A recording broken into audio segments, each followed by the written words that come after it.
ஓம் சாந்தி. இன்றைய முரளி 14 நவம்பர் 2024. பாப்தாதா மதுபன். இனிய குழந்தைகளே, இந்த கண்களுக்கு எவை தெரிந்தாலும் அவற்றை பார்த்தும் பாராதீர்கள். அவற்றிலிருந்து பற்றை விலக்குங்கள். ஏனென்றால் அவற்றிற்கு நெருப்பு பிடிக்க வேண்டும். கேள்வி: ஈஸ்வரிய அரசாங்கத்தின் மறைமுக காரியம் எது? அது உலகிற்கு தெரியாது. பதில்: ஈஸ்வரிய அரசாங்கம் ஆத்மாக்களை பாவனமாக்கி தேவர்களாக மாற்றுகிறது. இது மிக மறைமுக காரியம். இதை மனிதர்கள் புரிந்து கொள்ள முடியாது. மனிதர்கள் எப்போது தேவர்களாக மாறுவார்களோ அப்போதே நரகவாசியிலிருந்து சொர்க்கவாசியாக மாற முடியும். மனிதர்களின் நடத்தை முழுவதையும் விகாரங்கள் கெடுத்துவிட்டன. இப்போது நீங்கள் எல்லோரையும் உயர்ந்த நடத்தை உடையவர்களாக மாற்றும் சேவை செய்கிறீர்கள். இதுவே உங்கள் முக்கிய காரியம். ஓம் சாந்தி. எப்போது ஓம் சாந்தி என்று சொல்லப்படுகிறதோ அப்போது நமது சுய தர்மமும் நமது வீடும் நினைவிற்கு வருகின்றன. பிறகு வீட்டிலேயே அமர்ந்து விடக்கூடாது. தந்தையின் குழந்தையானால் நிச்சயம் சொர்க்கத்தின் ஆஸ்தியும் நினைவிற்கு வரும். ஓம் சாந்தி என்று சொன்னாலும் முழு ஞானமும் புத்தியில் வந்துவிடும். நான் ஆத்மா சாந்த சொரூபமாக சாந்தி கடல் தந்தையின் குழந்தையாக இருக்கிறேன். அந்த தந்தை சொர்க்கத்தை ஸ்தாபனை செய்கிறார். அதே தந்தை நம்மை பவித்திரமாக சாந்த சொரூபமாக மாற்றுகிறார். பவித்திரமே முக்கிய விஷயமாக இருக்கிறது. பவித்திர உலகம் மற்றும் அப்பவித்திர உலகம். பவித்திர உலகில் ஒரு விகாரங்கள் கூட இருப்பது இல்லை. அப்பவித்திர உலகில் 5 விகாரங்கள் இருக்கின்றன. அதனால் இது விகார உலகம் என்று சொல்லப்படுகிறது. அது விகாரமற்ற உலகம். விகாரமற்ற உலகிலிருந்து ஏணியில் இறங்கி இறங்கி கீழே விகார உலகத்திற்கு வருகிறீர்கள். அது பாவன உலகம், இது பதித்த உலகம். ராமராஜ்யமும் ராவணராஜ்யமும் இருக்கின்றன. நேரப்படி பகல் மற்றும் இரவு என்று சொல்லப்படுகிறது. பிரம்மாவின் பகல் மற்றும் பிரம்மாவின் இரவு. பகலில் சுகம், இரவில் துக்கம். இரவில் தடுமாற்றம் ஏற்படுகிறது. சொல்லப்போனால் இரவில் யாரும் தடுமாறுவது இல்லை. ஆனால் பக்தி தடுமாற்றம் என்று சொல்லப்படுகிறது. சத்கதி பெறுவதற்காக குழந்தைகள் நீங்கள் இங்கே வந்திருக்கிறீர்கள். உங்கள் ஆத்மாவில் 5 விகாரங்களின் காரணத்தால் பாவங்கள் இருந்தன. அவற்றில் முக்கியமானது காம விகாரம். அதன் மூலமாகவே மனிதர்கள் பாவ ஆத்மாக்களாக மாறுகிறார்கள். தாம் பதித்தமாக இருப்பது ஒவ்வொரு மனிதருக்கும் தெரியும். விகாரத்தால் பிறந்திருக்கிறார்கள். ஒரு காம விகாரத்தின் காரணத்தால் முழு தகுதியும் கெட்டுவிடுகிறது. எனவே இந்த காம விகாரத்தை வெற்றி பெற்றால் உலகை வென்று புதிய உலகின் எஜமானர்கள் ஆவீர்கள் என்று தந்தை சொல்கிறார். அதனால் மனதில் அவ்வளவு மகிழ்ச்சி இருக்க வேண்டும். மனிதர்கள் பதித்தமாகும் போது எதையும் புரிந்து கொள்வதில்லை. இந்த காமத்தினால் எவ்வளவு பிரச்சனைகள் ஏற்படுகின்றன, எவ்வளவு அசாந்தியும் தோல்வியும் ஏற்படுகின்றன. இந்த நேரம் உலகில் தோல்வி முழக்கம் கேட்பது ஏன்? ஏனென்றால் எல்லோரும் பாவ ஆத்மாக்கள். விகாரங்களின் காரணத்தால் அசுரர்கள் என்று சொல்லப்படுகிறார்கள். நாம் முற்றிலும் சோழி போல பைசாவிற்கு மதிப்பில்லாதவர்களாக இருந்தோம் என்பதை இப்போது தந்தை மூலமாக புரிந்து கொள்கிறீர்கள். எந்த பொருள் பயனற்றதோ அதை நெருப்பில் போடுகிறார்கள். உலகில் எந்த பொருளும் காரியத்திற்கு உதவாததாக இருக்கிறது என்பதை இப்போது குழந்தைகள் நீங்கள் புரிந்து கொள்கிறீர்கள். எல்லா மனிதர்களுக்கும் நெருப்பு பிடிக்கப் போகிறது. இந்த கண்களால் எவற்றை பார்க்கிறீர்களோ அவை எல்லாவற்றிற்கும் நெருப்பு பிடிக்கும். ஆத்மாவிற்கு நெருப்பு பிடிப்பதில்லை. ஆத்மா அப்படியே இன்சூர் செய்யப்பட்டதைப் போல இருக்கிறது. ஆத்மாவிற்கு எப்போதாவது இன்சூர் செய்யப்படுகிறதா என்ன? சரீரத்திற்கு இன்சூர் செய்யப்படுகிறது. இது விளையாட்டு என்று குழந்தைகளுக்கு புரிய வைக்கப்பட்டு இருக்கிறது. ஆத்மா மேலே 5 தத்துவங்களுக்கு மேலே இருக்கிறது. உலகில் உள்ள எல்லா பொருட்களும் 5 தத்துவங்களால் செய்யப்படுகின்றன. அப்படி ஆத்மா செய்யப்படுவது இல்லை. ஆத்மா எப்போதும் இருந்து வருகிறது. புண்ணிய ஆத்மா, பாவாத்மா மற்றும் ஆகிறது. 5 விகாரங்களால் ஆத்மா எவ்வளவு அழுக்காகிறது? பாவங்களில் இருந்து விடுவிக்க இப்போது தந்தை வந்திருக்கிறார். விகாரங்களால் நடத்தை முழுவதும் கெடுகிறது. நடத்தை என்று எதற்கு சொல்லப்படுகிறது என்பது யாருக்கும் தெரிவதில்லை. பாண்டவராஜ்யம் கௌரவராஜ்யம் என்று பாடப்பட்டு இருக்கின்றன. இப்போது பாண்டவர் யார் என்பது யாருக்கும் தெரியாது. நாம் ஈஸ்வரிய அரசாங்கத்தை சேர்ந்தவர்கள் என்பது இப்போது நீங்கள் புரிந்திருக்கிறீர்கள். ராமராஜ்யத்தை ஸ்தாபனை செய்வதற்காக தந்தை வந்திருக்கிறார். ஈஸ்வரிய அரசாங்கம் இப்போது என்ன செய்கிறது? ஆத்மாக்களை பாவனமாகி தேவர்களாக மாற்றுகிறது. இல்லை என்றால் தேவர்கள் எங்கிருந்து வருவார்கள் என்பது யாருக்கும் தெரியாது. அதனால் இது மறைமுக அரசாங்கம் என்று சொல்லப்படுகிறது. அவர்களும் மனிதர்களே. எனினும் எப்படி தேவர்களாக மாறினார்கள்? யார் மாற்றினார்? தேவி தேவர்கள் சொர்க்கத்தில்தான் இருக்கிறார்கள். அவர்களை சொர்க்கவாசிகளாக மாற்றியது யார்? சொர்க்கவாசிகளிலிருந்து பிறகு நரகவாசி ஆகிறார்கள். பிறகு நரகவாசியிலிருந்து சொர்க்கவாசியாக மாறுகிறார்கள். இதை நீங்களும் அறியாமல் இருந்தீர்கள். அப்போது மற்றவர்களுக்கு எப்படி தெரியும்? சொர்க்கம் என்ற சத்தியுகத்தையும் நரகம் என்ற கலியுகத்தையும் சொல்கிறார்கள். இதையும் நீங்கள் இப்பொழுது புரிந்து கொள்கிறீர்கள். இந்த நாடகம் முன்னரே உருவாக்கப்பட்டது. அழுக்கிலிருந்து தூய்மையாக மாறுவதற்கே இந்த படிப்பு இருக்கிறது. ஆத்மாவே பதித்தமாகிறது. அழுக்கிலிருந்து தூய்மையாக மாற்ற வேண்டும். இந்த தொழிலை தந்தை உங்களுக்கு கற்பிக்கிறார். பாவனமாக மாறினால் பாவன உலகத்திற்கு போவீர்கள். ஆத்மாவே பாவனமாகிறது. அப்போது சொர்க்கத்திற்கு போக தகுதி பெறுகிறது. இந்த ஞானம் உங்களுக்கு இந்த சங்கம யுகத்தில் மட்டுமே கிடைக்கிறது. பவித்திரமாக மாறுவதற்கு ஆயுதங்கள் கிடைக்கின்றன. ஒரு தந்தையை மட்டுமே பதித்த பாவனர் என்று சொல்கிறார்கள். எங்களை பாவனமாக மாற்றுங்கள் என்றும் சொல்கிறார்கள். இந்த லட்சுமி நாராயணர் சொர்க்கத்தின் எஜமானர்களாக இருந்தார்கள். பிறகு 84 பிறவிகளை எடுத்து பதித்தமாக மாறினார்கள். ஷாம் மற்றும் சுந்தர் இவருடைய பெயரையும் இப்படி வைத்திருக்கிறார்கள். எனினும் மனிதர்கள் அர்த்தத்தை ஒன்றும் புரிந்து கொள்ளவில்லை. ஸ்ரீ கிருஷ்ணரை பற்றிய விளக்கமே தெளிவாக இருக்கிறது. இதில் 2 உலகங்களை உருவாக்கிவிட்டார்கள். உண்மையில் ஒரு உலகம் மட்டுமே இருக்கிறது. அது புதியதாகவும் பழையதாகவும் ஆகிறது. முதலில் சிறிய குழந்தையாக இருப்பவர் பிறகு பெரியவராகி முதியவராகிறார். உலகமும் புதியதிலிருந்து பழையதாக மாறுகிறது. புரிய வைப்பதற்கு நீங்கள் எவ்வளவு தலையில் முட்டிக்கொள்கிறீர்கள். நீங்கள் உங்கள் ராஜஸ்தானிய ஸ்தாபனை செய்து கொண்டு இருக்கிறீர்கள். அதை இவரும் புரிந்திருக்கிறார். புரிந்ததால் எவ்வளவு இனியவராக மாறியிருக்கிறார். யார் புரிய வைத்தார்? பகவான். சண்டை போன்றவற்றின் விஷயமே இல்லை. பகவான் எவ்வளவு அறிவாளியாக இருக்கிறார். ஞானம் நிறைந்தவராக மாற்றுகிறார். சிவன் கோவிலுக்கு சென்று சுற்றி வருகிறார்கள். எனினும் அவர் யார் என்பதை யாரும் அறியவில்லை.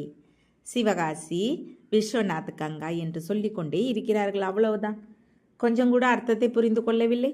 நீங்கள் புரிய வைக்க முயற்சி செய்தால் நீங்கள் எங்களுக்கு எதை புரிய வைப்பீர்கள்? நாங்கள் வேத சாஸ்திரங்கள் எல்லாவற்றையும் படித்திருக்கிறோம் என்று சொல்கிறார்கள்.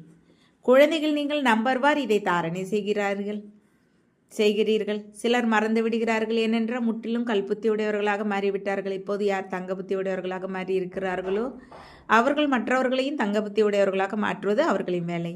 கல்புத்தி உடையவர்களின் செயல்பாடுகள் அப்படி இருக்கின்றன. ஏனென்றால் அன்னமும் கொக்குமாக இருக்கிறார்கள். அன்னப்பறவை ஒருபோதும் யாருக்கும் துக்கம் கொடுப்பது இல்லை. கொக்குகள் துக்கத்தை கொடுக்கின்றன. அவர்களை அசுரர்கள் என்று சொல்கிறார்கள். அவர்கள் யார் என்று தெரிவதில்லை. பல சென்றவர்களுக்கும் அப்படிப்பட்ட விகாரிகள் அதிகமாக வருகிறார்கள். நாங்கள் பவித்திரமாக இருக்கிறோம் என்று பொய் சொல்கிறார்கள். பொய்யான உலகம் என்று சொல்லப்படுகிறது. இப்பொழுது இருப்பது சங்கமயுகம். எவ்வளவு வித்தியாசம் இருக்கிறது. யார் பொய் சொல்வாரோ, பொய்யான வேலை செய்வாரோ அவர் 3ஆம் தரமாக மாறுவார். முதல் 2ஆம் 3ஆம் தரம் இருக்கின்றன. இவர் 3ஆம் தரமானவர் என்று தந்தையால் சொல்ல முடியும். பவித்திரத்திற்கு முழுமையாக நிரூபணம் கொடுக்க வேண்டும் என்று தந்தை புரிய வைக்கிறார். நீங்கள் இருவரும் ஒன்றாக இருந்து பவித்திரமாக இருக்கிறீர்களா? இது சாத்தியமில்லாதது என்று சிலர் சொல்கிறார்கள். ஆனால் குழந்தைகளிடம் யோக பலம் இல்லாத காரணத்தினால் இவ்வளவு எளிய விஷயத்தையும் முழுமையாக புரிய வைக்க முடியவில்லை. இங்கே எங்களுக்கு பகவான் பாடம் கற்பிக்கிறார் என்பதை அவர்களுக்கு யாரும் புரிய வைப்பது இல்லை. பவித்திரமாக மாறும்பொழுது நீங்கள் 21 ஜென்மங்களுக்கு சொர்க்கத்தின் எஜமானர்கள் ஆவீர்கள் என்று அவர் சொல்கிறார்.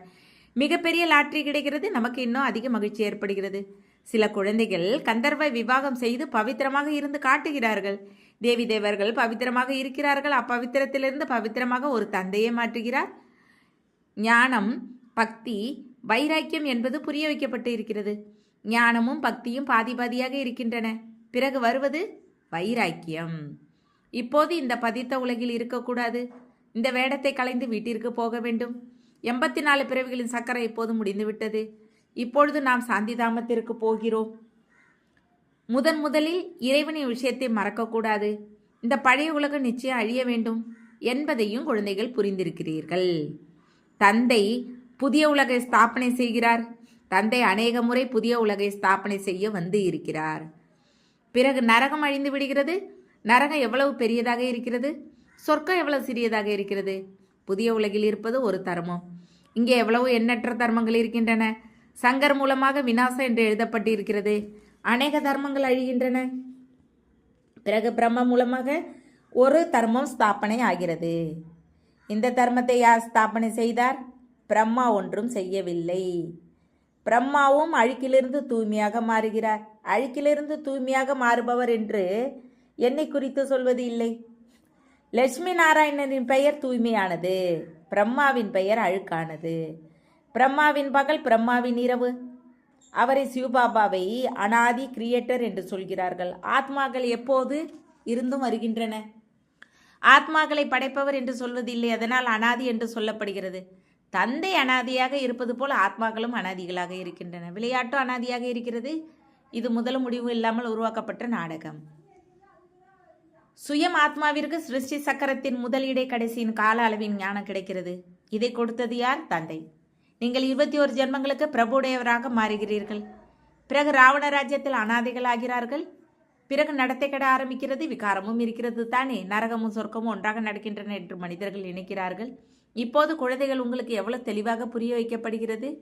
இப்போது நீங்கள் மறைமுகமாக இருக்கிறீர்கள். சாஸ்திரங்கள் என்னென்ன விஷயங்களை எழுதி வைத்திருக்கிறார்கள், எந்த அளவு நூல் சிக்கி இருக்கிறது. நாங்கள் எந்த காரியத்திற்கும் ஆகாதவர்களாக இருக்கிறோம் என்று சொல்லியே தந்தை அழைக்கிறார்கள். வந்து பாவனமாக மாற்றி எங்கள் நடத்தை திருத்துங்கள் என்று சொல்கிறார்கள். உங்கள் நடத்தை எவ்வளவு திருத்துகிறார்? சிலர் திருத்துவதற்கு பதிலாக இன்னும் கெட்டு போகிறார்கள். நடத்தையிலிருந்து தெரிந்து விடுகிறது. இன்று அன்னம் என்று சொல்கிறார்கள், நாளை கொக்காக மாறிவிடுகிறார். தாமதமாவது இல்லை. மாயாவும் மிக மறைமுகமாக இருக்கிறது. இங்கே எதுவும் பார்ப்பதற்காக வருவதில்லை. வெளியே வரும்பொழுது தெரிகிறது. பிறகு ஆச்சரியப்பட்டு கேட்டவர்கள் ஓடிவிடுகிறார்கள். அவ்வளவு ஜோராக விடுகிறார்கள். அதனால் எலும்புகள் எல்லாம் முறிந்து விடுகின்றன. இது இந்திரபிரஸ்தின் விஷயம். நிச்சயம் தெரிந்து விடுகிறது. அப்படிப்பட்டவர்கள் பிறகு சபைக்கு வரக்கூடாது. ஏதோ கொஞ்சம் ஞானத்தை கேட்டாலும் சொர்க்கத்திற்கு வந்தே ஆவார்கள். ஞானம் அழிவதில்லை. முயற்சி செய்து உயர்ந்த பதவி பெறுங்கள். ஒருவேளை விகாரத்திற்கு சென்றால் பதவி நாசமாக என்பது இப்பொழுது தந்தை சொல்கிறார். இந்த சக்கரம் எப்படி சுட்டுகிறது என்பதை இப்போது நீங்கள் புரிந்து கொள்கிறீர்கள். இப்போது குழந்தைகள், உங்களுடைய புத்தி எவ்வளவு மாறுகிறது. இருந்தும் மாயா நிச்சயம் ஏமாற்றுகிறது. ஆசை என்றால் என்னவென்று அறியாதவராகுங்கள். ஏதாவது ஆசை இருந்தால் தொலைந்தீர்கள். பைசாவிற்கும் மதிப்பில்லாதவராகிறார்கள். நல்ல நல்ல மகாரதிகளையும் மாயா ஏதோ ஒரு விதத்தில் ஏமாற்றி விடுகிறது. பிறகு அவர்களால் உள்ளத்தில் இடம் பிடிக்க முடியாது. சில குழந்தைகள் அப்படி இருக்கிறார்கள். அவர்கள் தந்தையை அழிப்பதற்கும் தாமதிப்பதில்லை. குடும்பத்தையே அழித்து விடுகிறார்கள். அவர்கள் மகா பாவாத்மாக்கள். ராவணன் என்னென்ன செய்ய வைக்கிறான். அதிகமாக வெறுப்பு வருகிறது. எவ்வளவு அழுக்கான உலகமாக இருக்கிறது. இதனிடம் ஒருபோதும் உள்ளத்தை வைக்கக்கூடாது. பவித்திரமாக மாறுவதற்கு அதிக தைரியம் தேவை. உலக ராஜ்யத்தின் பரிசு பெறுவதற்கு பவித்திரம் முக்கியமாக இருக்கிறது. பவித்திரத்தின் மீது எவ்வளவு கொடுமைகள் நடக்கின்றன. பதித்த பாவனரே வாருங்கள் என்று காந்தியும் அழைத்தார். வரலாறு புவியல் மீண்டும் ரீபீட் ஆகிறது என்று இப்பொழுது தந்தை சொல்கிறார். எல்லோரும் திரும்பி வந்தே ஆக வேண்டும். அப்போதே ஒன்றாக போக முடியும். எல்லோரையும் வீட்டிற்கு அழைத்து செல்வதற்காக தந்தையும் வந்திருக்கிறார்.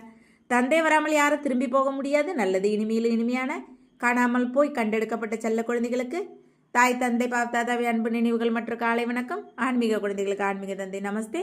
ஆன்மீக தந்தைக்கு ஆன்மீக குழந்தைகள் அன்பு நினைவுகள் மற்றும் நமஸ்தே. தாரணைக்கான முக்கிய சாரம் 1. மாயாவின் ஏமாற்றத்திலிருந்து தப்பிக்க எந்தவித ஆசையும் வைக்கக்கூடாது. ஆசை என்றால் என்னவென்று அறியாதவராக வேண்டும். 2.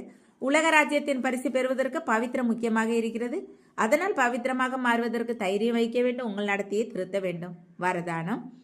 சதா நினைவின் குடல் நிழலுக்குள் மரியாதைகளின் கோட்டுக்குள் இருக்கும் மாயாவை வெற்றி பெறுபவராகுக. தந்தையின் நினைவே குடநிழலில் இருப்பது என்றால் மாயாவென்று வெற்றி பெறுவது. சதா நினைவின் குடல் நிழலுக்குள்ளும் மரியாதைகளின் கோட்டுக்குள்ளும் இருங்கள். அப்போது உள்ளே வருவதற்கு யாருக்கும் தைரியம் இருக்காது. மரியாதைகளின் கோட்டுக்குள் வெளியே வந்தால் மாயாவும் தன்னுடையவாக மாற்றுவதில் கெட்டிகாரியாக இருக்கிறது. எனினும் நாம் அநேக முறை வெற்றி பெற்றவர்கள். வெற்றி மாலை நம்முடைய நினைவு சின்னமாகவே இருக்கிறது.